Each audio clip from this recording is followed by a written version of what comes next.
നമസ്കാരം. CPMകാർക്ക് ഒരിക്കലും മര്യാദയ്ക്കിരിക്കാൻ കഴിയില്ല. അവർക്ക് എപ്പോഴും എന്തെങ്കിലുമൊക്കെ വിഷയത്തിൽ തലയിട്ട് പ്രശ്നങ്ങൾ ഉണ്ടാക്കിക്കൊണ്ടേയിരിക്കണം. നിരവധി രാഷ്ട്രീയ പാർട്ടികൾ പ്രവർത്തിക്കുന്ന ഒരു നാടാണ് നമ്മുടേത്. പക്ഷേ മറ്റൊരു രാഷ്ട്രീയ പാർട്ടിക്കാർക്കും ഇത്തരത്തിലുള്ള ഒരു പ്രവർത്തന ശൈലിയില്ല. എന്നാൽ CPM നേതാക്കളുടെയും പാർട്ടിയുടെയും ഒക്കെ രീതി വേറിട്ടതാണ്. അവർക്ക് ഏതെങ്കിലുമൊക്കെ വിഷയത്തിൽ ഇടപെടണം, അതിൽ തലയിടണം, അതിനെ കലക്കണം, ആ കലാപമുണ്ടാക്കണം. ആകെ ഒരു വല്ലാത്ത അക്രമാസക്തമായിട്ടുള്ള ഒരു പ്രവർത്തന രീതിയാണ് എപ്പോഴും CPMനുള്ളത്. അതുകൊണ്ടാണ് CPM എന്ന സംഘടന സാധാരണക്കാരായ ജനങ്ങളിൽ നിന്ന് അകന്നുപോയത്.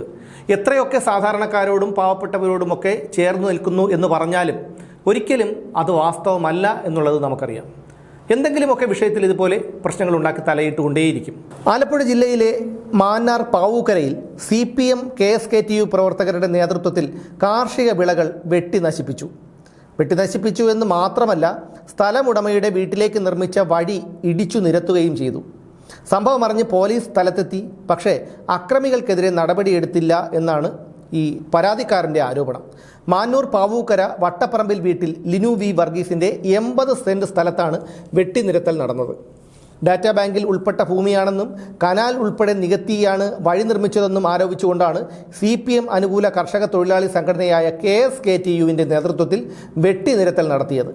എന്നാൽ ഡാറ്റാ ബാങ്കിൽ നിന്ന് ഒഴിവാക്കിയ സ്ഥലമാണെന്ന് ഉടമയായ ലിനു പറയുന്നുണ്ട്. ഈ വ്യാഴാഴ്ച രാവിലെ 8 മണിയോടെയാണ് ഈ സംഭവം നടക്കുന്നത്.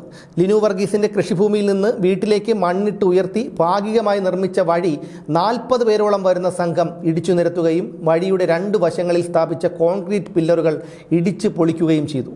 2 വർഷം പ്രായമായ 10 തെങ്ങിൻ തൈകളും 25 വാഴകളും വഴിയരികിൽ നിന്ന ചെടികളും പിഴുതെറിഞ്ഞു. അതേസമയം പമ്പയാറിൽ നിന്നുള്ള കനാൽ ഉൾപ്പെടെയുള്ള നിലം സ്ഥലമുടമ നികത്തിയെന്നും ഇന്നലെ കനാൽ ഒഴുകുന്ന ഭാഗം പൂർവ്വസ്ഥിതിയിലാക്കുകയാണ് ചെയ്തത് എന്നുമാണ് KSKTU മാന്നാർ മേഖലാ കമ്മിറ്റിയുടെ വിശദീകരണം. ഇത്രയും ദിവസം ഈ കനാൽ നികത്തിയപ്പോഴൊന്നും ഇവന്മാർ അവിടെ ഇല്ലായിരുന്നു. ഇവർ പെട്ടെന്നൊരു ദിവസം പൊട്ടിമുളച്ചതാണ്. അപ്പോൾ ഈ കനാൽ നികത്തിയത് കൊണ്ടാണ് തങ്ങൾ ഇത്തരത്തിലൊരു പ്രവൃത്തി ചെയ്തത് എന്നാണ് ഇവന്മാരുടെ വിശദീകരണം. ഇനി അഥവാ അദ്ദേഹം നിലം നികത്തിയിട്ടുണ്ടെങ്കിൽ തന്നെ അതിനിവിടെ നിയമ സംവിധാനമുണ്ട്. നടപടിയെടുക്കാനായി പരാതി നൽകാം. പക്ഷേ അതിനു പകരമായി വന്ന് 10-40 പേർ വന്ന് സംഘം ചേർന്ന് സംഘടിച്ചു വന്ന് അവിടെ അക്രമം നടത്തുകയാണ്. ഈ പ്രവണത CPMന് മാത്രമേ ഉള്ളൂ.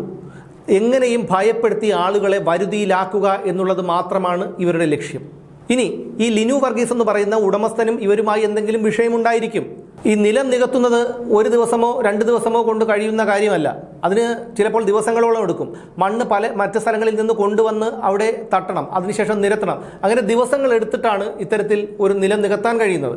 ആ നിലം നികത്തുമ്പോഴൊന്നും ഇവർക്ക് അവിടെ എതിർക്കേണ്ട കാര്യമില്ല, തടയേണ്ട കാര്യമില്ല.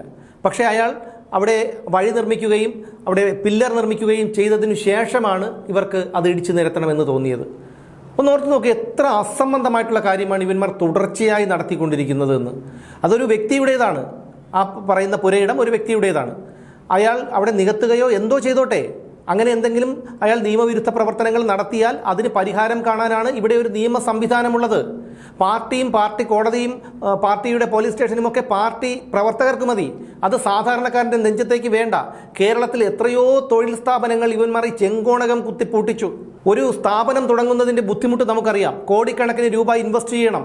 അത് കണ്ടെത്താനായി ഭൂമിയും സ്വർണവും ഒക്കെ പണയം വെച്ചിട്ടായിരിക്കും വായ്പ എടുത്ത് ഒരു തൊഴിൽ സ്ഥാപനം തുടങ്ങുന്നത്. ആ തൊഴിൽ സ്ഥാപനം തുടങ്ങുന്നതിലൂടെ നിരവധി പേർക്ക് ജോലി കിട്ടും.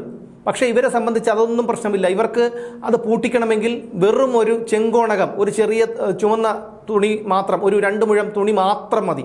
അങ്ങനെ 2 മുഴം തുണി മാത്രം ഉപയോഗിച്ച് കേരളത്തിൽ 100 കണക്കിന് തൊഴിൽ സ്ഥാപനങ്ങളാണ് ഇവർ പൂട്ടിച്ചത്. എങ്ങനെയാണ് ഇതിനെ അംഗീകരിക്കാൻ കഴിയുന്നത്? എത്രയാണെന്ന് വെച്ചാണ് ഇത് സഹിക്കുക? അക്രമാസക്തമായിട്ടുള്ള സ്വഭാവം CPMനും DYFIക്കും SFIക്കും CATUവിനും മാത്രമേ ഉള്ളൂ. പിന്നെ KSKTU അവരുടെ കർഷക സംഘടന 40ഓളം പേർ ഇരച്ചെത്തിയാണ് ഇത് ചെയ്തിരിക്കുന്നത്. ഒന്ന് ഓർത്ത് നോക്ക്, എത്ര ഒരു ഭീകരമായിട്ടുള്ള ഒരു അന്തരീക്ഷമായിരിക്കും അവിടെ. എത്രത്തോളം രൂപ മുടക്കിയായിരിക്കും അയാൾ അവിടെ ഒരു വഴി മണ്ണിട്ട് നികത്തിയതും അവിടെ പില്ലർ സ്ഥാപിച്ചതുമൊക്കെ.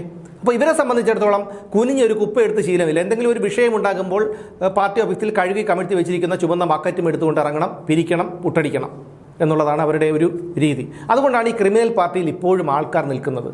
ഇനി എന്നാണ് ഇവർക്ക് തലയ്ക്ക് വെളിവ് വീഴുക എന്നുള്ളതാണ്. ഇനി ജനങ്ങൾ സംഘടിച്ചിറങ്ങി ഇവരെ കൈകാര്യം ചെയ്താൽ മാത്രമേ ഇതിനൊരു അറുതിയുണ്ടാവൂ. കാരണം അത്രയും സഹികെട്ടിരിക്കുന്നു. നിയമത്തെ അവർ കയ്യിലെടുക്കുകയാണ്. എന്തും ചെയ്യാം, ആരെയും എന്തും ചെയ്യാം, വെല്ലുവിളിക്കാം, തല്ലാം, കൊല്ലാം. എന്നൊക്കെയുള്ള ഒരു ധാരണയാണ് ഇവർക്ക്. ആ ധാരണ തിരുത്തേണ്ടത് കേരളത്തിലെ ജനങ്ങൾ തന്നെയാണ്. പാർട്ടിക്ക് ഭരണം നഷ്ടപ്പെട്ടു, കാരണം കയ്യിലിരിപ്പ് കൊണ്ടാണ്. ഇവിടെ മര്യാദയ്ക്ക് പാടത്ത് പണിയെടുത്തുകൊണ്ടിരുന്ന പാവപ്പെട്ടവരെ ജന്മി അവരുടെ ശത്രുവാണെന്നുള്ള ഒരു മിഥ്യാധാരണ അവരുടെ തലച്ചോറിൽ കുത്തിവെച്ച്, വിപ്ലവം കുത്തിവെച്ച്, നമ്മൾ കൊയ്യും വയലെല്ലാം നമ്മുടേതാകും പൈങ്കിളിയെ എന്ന് പാടി ഈ പാവങ്ങളെയൊക്കെ ഈ തൊഴിലുടമയുടെ ശത്രുക്കളാക്കി. ഇന്നും ആ പാടത്ത് പണിയെടുത്തുകൊണ്ടിരുന്നവരുടെ പിന്മുറക്കാരൊക്കെ ഇന്നും കൂലിപ്പണിക്കാരാണ്. അവരൊക്കെ ഇപ്പോൾ ഒരു ദിവസം കൂലിപ്പണിക്ക് പോയില്ലെങ്കിൽ അവരുടെ വീട്ടിൽ അടുപ്പ് പുകയില്ല, അതാണ് സ്ഥിതി. പക്ഷേ അവരുടെ തൊഴിലില്ലാതാക്കി അവരെ സമരരംഗത്തേക്ക് ഇറക്കി നേതാക്കന്മാരോ ശതകോടികൾ ഉണ്ടാക്കി, മന്ത്രിമാരും MLA-മാരും ഒക്കെയായി. ഇതൊക്കെ ഇനി എന്നാണ് ഇവന്മാരോടൊപ്പം പോകുന്ന ഈ അണികൾക്ക് തിരിച്ചറിയാൻ കഴിയുക? എല്ലാവരുടെയും തലയ്ക്ക് വെളിവുണ്ടാകട്ടെ എന്ന് പ്രാർത്ഥിച്ചുകൊണ്ട് നിർത്തുന്നു. വീണ്ടും കാണാം.